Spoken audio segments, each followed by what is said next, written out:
Hello and welcome to Open Science. I'm Angel Otero from NASA headquarters in Washington, D.C. Today I'm pleased to introduce Dr. Eduardo Almeida and Dr. Liz Blaber from the Ames Research Center in California, Silicon Valley. Your team is doing exciting work with stem cells in space. First of all, Eduardo, tell me about stem cells. Well, stem cells are cells in the body that are responsible for tissue regeneration, that is, adult stem cells. And so we have reservoirs of these cells in the bone, in muscle, in the intestine, in the skin. And as our tissues wear out, those cells rebuild the tissues. They repair fractures in bone, they remake the skin, they remake your red blood cells, they remake your immune system. So those stem cells are really important for health because they're responsible for maintaining the body during adult life. Thank you. And what is tissue regeneration, and how do stem cells assist maintaining tissue health in bone, muscle, and immune systems? Well, that's precisely what I was talking about. Tissue regenerative health is the process by which, let's say, the bone marrow produces these lineages of cells that go on to remake the tissue. So, for instance, if you do not have good regenerative health in the bone marrow, you may have an immune dysfunction, or you may not make enough blood, or your bone may not be repaired at a normal rate. So the importance of stem cells is in maintaining regenerative health in the whole body throughout adult life. Thank you. Liz, how do spaceflight affect tissue health and stem cells? And how is the process of tissue regeneration affected by spaceflight? So when we talk about spaceflight, we're really talking about two main factors: radiation and exposure to microgravity.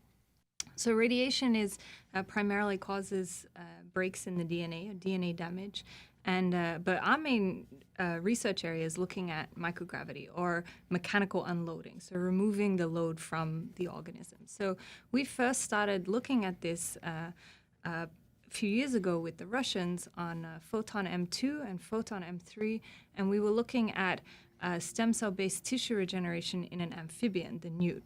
And what Eduardo did in this experiment was he cut the newt tail off and then sent the animals to space. And what the newts do in space is they de-differentiate and form a stem cell pool in the tail that can then redifferentiate and form all the lineages that are acquired in the tail. So that's, the bone, the muscle, the blood vessel, nerves, everything in the tail. And what we found was that the newts that were sent to space actually had a less differentiated tail than the ones on the ground. So normally in a stem cell differentiation, in tissue-based regeneration, what happens is that the stem cell will first proliferate and renew itself, and then it will produce progeny cells that then go on to differentiate. And what we found was that in the newt tails, a lot of the cells that were there were at a more stem cell-like state. So they were proliferating still as a stem cell, not as a differentiated progeny cell. So in the newt tails that were on the ground, they had pigment, they had a downward slope, they had a cartilage ridge, and the ones in space were still at an earlier stage of regeneration. And we also studied this process in both embryonic stem cells on experiments on STS-131 and STS-135, and also in a whole organism, a mammalian organism, the mouse. And what we found in both the embryonic stem cells and the adult stem cells from the mouse bone marrow was the same story. So we found that the stem cells stayed as stem cells, and instead of differentiating, they maintained their pluripotency, or their ability to maintain stemness. And so what we think is that some of these, because the stem cells form all of the lineages in an organism, so for the adult stem cells, you have pools of stem cells that can form, for example, in the bone marrow. Bone marrow has mesenchymal stem cells and hematopoietic stem cells.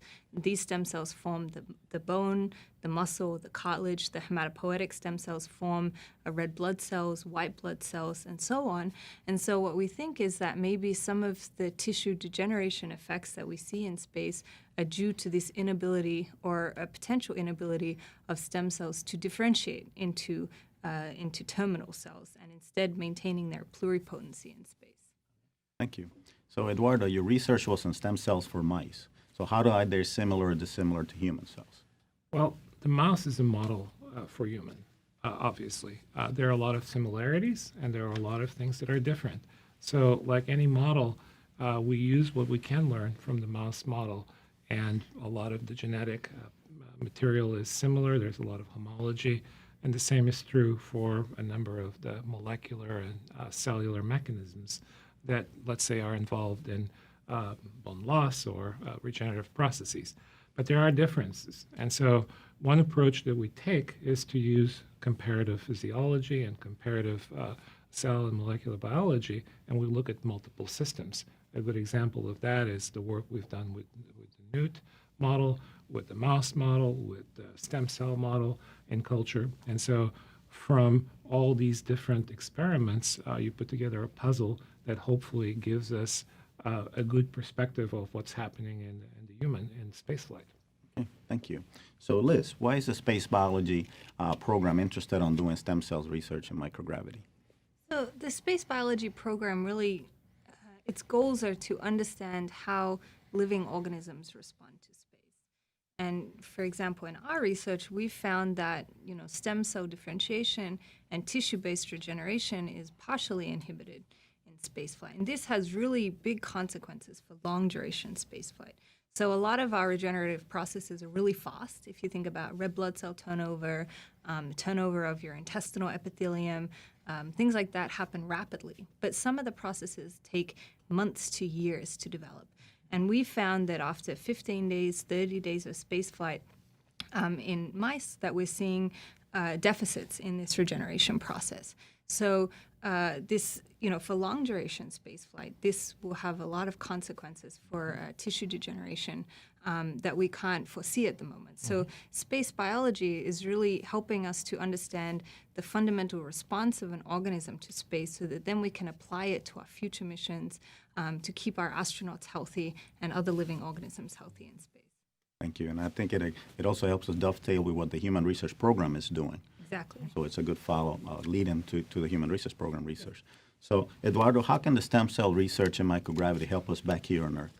Well, there are a lot of medical implications for regenerative health. So this is a field that has exploded recently. There's a lot of research, a lot of important breakthroughs in regenerative medicine and in stem cell biology. And so we're starting to understand much better than before how stem cells work, how they can help in repairing damaged tissues. So there's great potential for stem cell regenerative medicine to be used for health and medicine. And NASA has a unique platform in microgravity to remove the mechanical stimulus of gravity from these stem cells and to understand really what's the importance of gravity at 1G on Earth for maintaining health. We are finding that a lot of health processes depend on exercise, memory, for instance, muscle mass, bone mass. All these are linked to the regenerative processes that stem cells perform for us. And so our work is pointing to a finding that gravity, mechanical stimulation from gravity from living here on Earth, is really an important component of promoting stem cell health. And so NASA has that platform on ISS that lets us then take away that mechanical stimulation, and that is a unique way of understanding the fundamental processes. So it's a kind of experiment that cannot be performed anywhere else on Earth. You require access to space and to the microgravity environment to answer the question, the hypothetical question, what if you take gravity away? What happens then to the stem cell regenerative processes? As Liz has indicated, we're really finding that the patterns of gene expression in stem cells in the bone marrow, for instance, show that they are not progressing normally from the stem cell to the differentiated tissue that functions in repair of the bone, let's say, or in formation of blood in the immune system. And so that's really a very seminal finding because it tells us that our environment on Earth requires that gravity stimulation for normal health. And so for long-term space exploration, we have to have these kind of findings in consideration. in order to understand how to design habitats for astronauts for long-term voyages to Mars. And it's a part of doing basic science and understanding how life is shaped by gravity on Earth. Okay. Thank you. Very interesting. Thank you both for the work being done in your research group. It's great to have this exciting science being done off the Earth for the Earth. And thank you for joining us. For more information on open science, please visit genelab.nasa.gov.